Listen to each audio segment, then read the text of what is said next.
Matapos ang panibagong panalo ng Los Angeles Lakers, umani ng papuri ang ilang manlalaro mula mismo sa Lakers legend na si James Worthy. Soda. The Worthy snap. That's the Worthy snap right there. Worthy snap, right into a Worthy clap. Bam! Snap!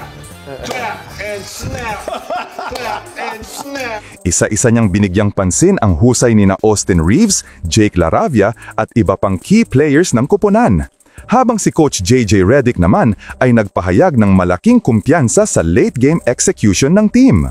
Ayon kay James Worthy, isa sa pinakanagustuhan niyang makita ay ang improvement ni Jake LaRavia.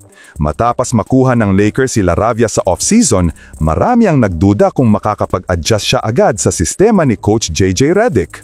Pero sa mga nakalipas na laban, ipinakita ni LaRavia ang dahilan kung bakit siya kinuha ng Lakers. Hustle plays, matibay na depensa at consistent na shooting sa perimeter. Ito ang klaseng player na hinahanap ng Lakers, ayon kay Worthy. May energy, may disiplina at hindi natatakot sa pressure. Sana lang magpatuloy yung consistency niya. Bukod kay LaRavia, binigyang diin din ni Worthy ang patuloy na pag-angat ni Austin Reeves. Sa ilalim ni Coach Redick, mas nagiging komportable si Reeves sa role niya bilang secondary ball handler at late-game shot maker. Nakita ni Worthy kung paano ginamit ni Reeves ang kanyang basketball IQ sa mga crucial moments, lalo na sa huling 2 minuto ng laro. Every time the game is on the line, Reeves steps up.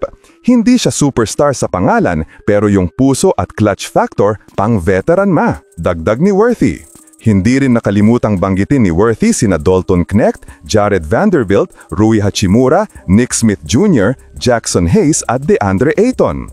Ayon sa kanya, makikita na unti-unting nabubuo ang chemistry ng grupo.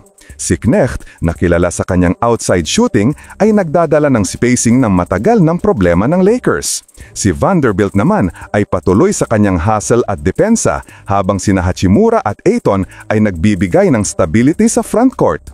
Para kay Worthy, kung magpapatuloy ang ganitong performance, magiging contender ang Lakers ngayong season. Samantala, sa post-game interview ni Coach J.J. Redick, pinuri rin niya si Austin Reeves dahil sa leadership at composure sa crunch time.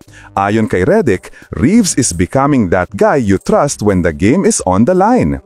Dagdag pa niya, malaking bagay daw na nakikita niyang natututo ang buong team sa bawat laro. Mula sa poor execution noong unang bahagi ng season, ngayon ay nakikita na niya ang maturity at disiplina ng mga players. Kung titingnan ang kasalukuyang direksyon ng Lakers, makikita ang malinaw na pagbabago sa ilalim ni J.J. Redick. Ang emphasis sa spacing, ball movement at composure sa huling minuto ng laro ay nagbunga ng mas magandang resulta. Ang papuri ni James Worthy ay hindi lang simpleng komento, isa itong indikasyon na nasa tamang landas ang Lakers. Kung magpapatuloy ang konsistensya ni na Reeves, LaRavia at iba pang role players, posibleng maging dark horse muli ang Lakers sa West. I-comment ninyo na lang po sa ibaba ang inyong opinyon at huwag kalimutang mag-subscribe sa aking channel. Maraming salamat po!